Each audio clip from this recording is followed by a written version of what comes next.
Hi guys, இன்றைக்கி நம்ம என்ன பார்க்க போகிறோம்னா ரம்ஜான் ஸ்பெஷல் தம் ரூட் செய்யலாமா. சூப்பராக இருந்துச்சு. இது என்னோடய முஸ்லீம் ஃப்ரெண்ட்ஸ் சொன்னாங்க, அவங்க சொல்லி தான் நான் அதை செஞ்சேன். செமையாக இருந்துச்சு. பார்க்கலாமா எப்படி செய்கிறோன்னு. முட்டை எடுத்திருக்கேன், அது நல்லா மிக்ஸ் பண்ணி விட்டுக்கோங்க ஒரு விஸ்க் வச்சு.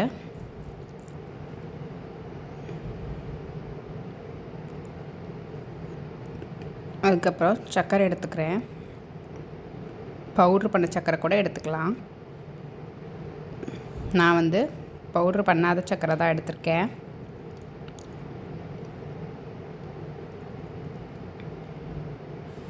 இது கூட உங்களுக்கு இந்த டைமில் கொஞ்சமாக நீங்கள் ரோஸ் எசன்ஸோ இல்லை கார்டமன் பவுடர், ஏலக்காய் தூளோ ஏதோ ஒன்று நீங்கள் யூஸ் பண்ணிக்கலாம், இந்த முட்டையோட ஸ்மெல் வராமல் இருக்கிறதுக்காக. இது கூட நான் உப்பு ஆட் பண்ணிக்கிறேன், ஒரு பிஞ்ச் உப்பு ஆட் பண்ணிக்கிறேன். அதையும் நல்லா கலந்து விட்டுக்கலாம். இது அவ்வளோ சூப்பராக இருந்துச்சு. நீங்கள் ஒரு தடவை ட்ரை பண்ணி பாருங்களேன். சீக்கிரமே காலி ஆயிடும் வீட்டில், ஏன்னா நான் செஞ்ச அடுத்த செகண்டே காலி ஆயிடுச்சு. நீங்கள் செஞ்சு பார்த்துட்டு அப்புறம் நீங்களே சொல்லுவீங்க சூப்பராக இருந்துச்சுன்னு. அவ்வளோ நல்லா இருந்துச்சு. இங்கே கொஞ்சம் கூட இல்லை, எல்லாருமே காலி பண்ணிட்டாங்க. கொஞ்சமாக செஞ்சுருக்கேன்னு சொல்லி திட்ட வேறு செஞ்சாங்க. இது கூடவே நான் கண்டென்ஸ்ட் மில்க் ஆட் பண்ணிக்கிறேன்.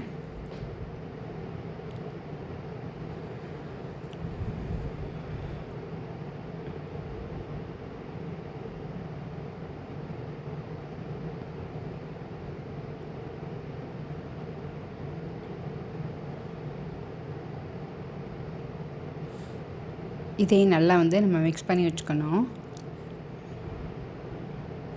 ரோஸ் எசன்ஸ் இல்லை அப்படின்னா நீங்கள் வெறும் கார்டமன் பவுடர் கூட போட்டுக்கலாம், ஏலக்காய் தூள் கூட போட்டுக்கலாம். ஆனால் ரெண்டுமே சேர்ந்து கூட போட்டுக்கலாம். ரோஸ் எசன்ஸும் போட்டுக்கலாம், கார்டமன் பவுடரும் போட்டுக்கலாம், அதுவும் சூப்பராக இருக்கும்.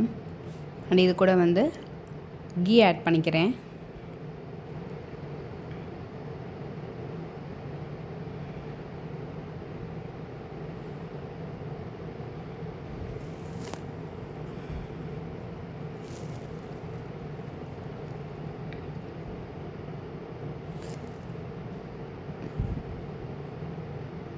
கீ ஃபுல்லாக ஆட் பண்ணிடாதீங்க, கொஞ்சம் எடுத்து வச்சுருங்க, நான் மறந்துட்டேன். அப்போ தான் மேலே அந்த இதில் ஃபுல்லாக பேட்டர்லாம் ஏற்றிட்டு லைட்டாக மேலே அந்த கீயை போடும்போது செம்மையாக இருக்கும். நல்லா மேலே ப்ரௌனிஷாக சூப்பராக பேக்காக இருக்கும். அதுக்காக தான் மேலே கீ ஆட் பண்ணுறோம். அண்ட் கீயும் இது கூட ஆட் பண்ணிட்டு நல்லா மிக்ஸ் பண்ணி வச்சுக்கோங்க. அதுக்குள்ளே ஓடிஜியை 10 நிமிஷம் ப்ரீ ஹீட் போட்டுடலாம். குக்கரில் வேணும்னா இதே மாதிரியே நீங்கள் 10 நிமிஷம் குக்கரை ப்ரீ ஹீட் பண்ணிக்கோங்க. சால்ட்லாம் எதுவும் போட தேவையில்லை, வெறும் ஸ்டாண்டு மட்டும் வச்சு 10 நிமிஷம் ப்ரீ ஹீட் பண்ணிக்கோங்க.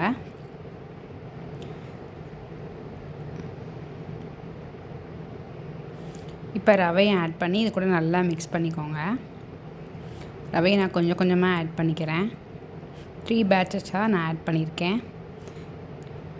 3 பேட்சஸாக நீங்களும் ஆட் பண்ணுங்கள். இல்லை எனக்கு ஃபுல்லாக தான் போடணும், நீங்கள் ஃபுல்லாக கூட போட்டு ஆட் பண்ணிக்கலாம்.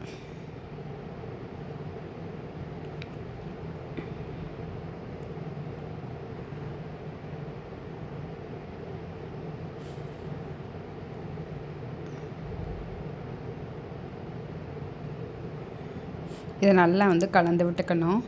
ஏதோ அடியில் போய் சர்க்கரை எதுவும் கரையாமல் இருக்கான்னு செக் பண்ணிக்கணும். அதுக்காக தான் நல்லா மிக்ஸ் பண்ணிக்கிறோம். இதை ஊரெல்லாம் வைக்க தேவையில்ல, அப்படியே நம்ம டின்னில் ட்ரான்ஸ்ஃபர் பண்ண போகிறோம். நம்ம ஆக்சுவலாக ரவை நல்லா வறுத்த ரவையாக எடுத்துக்கோங்க. அதுதான் இதில் செம்மையாக டேஸ்ட் இருக்கும். வறுக்காமே நிறைய பேர் பண்ணுவாங்கன்னு சொன்னாங்க என்னோடய ஃப்ரெண்டு. ஆனால் வறுத்து சேர்க்கும்போது அதோட டேஸ்ட் சூப்பராக இருக்கும்னாங்க. ஆனால் உண்மையில அது சூப்பராக இருந்துச்சு. இது கூடவே நான் ரோஸ் மிக்ஸ் இருக்கும்ல, அதுதான் லைட்டாக சேர்த்துருக்கேன். என்கிட்ட ரோஸ் எசன்ஸ் இல்லை, அதனால நான் மிக்ஸ் சேர்த்துருக்கேன். ஒரு 1 ட்ராப் தான் நான் சேர்த்துருக்கேன். இதே எசன்ஸ்னால் நீங்கள் 1/4 டீஸ்பூன் சேர்த்துக்கோங்க.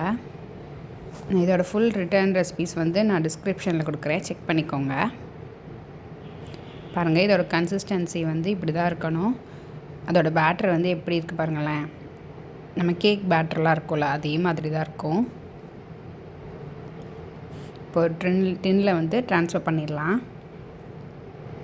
8 இன்ச் டின் எடுத்திருக்கேன்.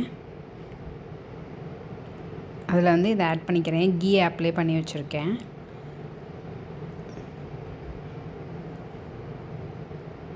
இப்போ பேட்டர் இதில் ஊற்றி நம்ம பேக் பண்ண வேண்டியதுதான்.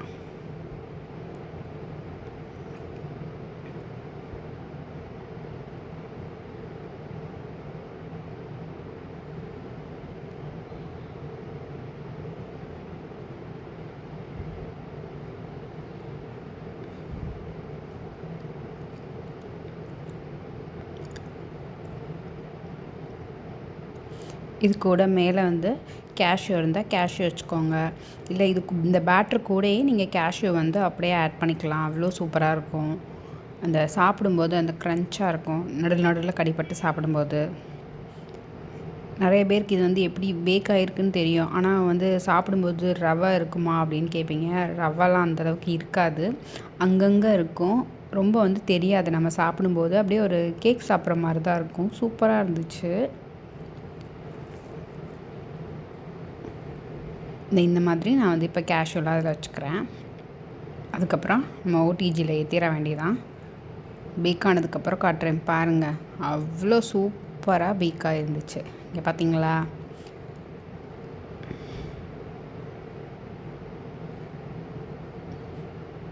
செம்மையாக இருந்துச்சு. அவ்வளோ டேஸ்ட்டாக இருந்துச்சு.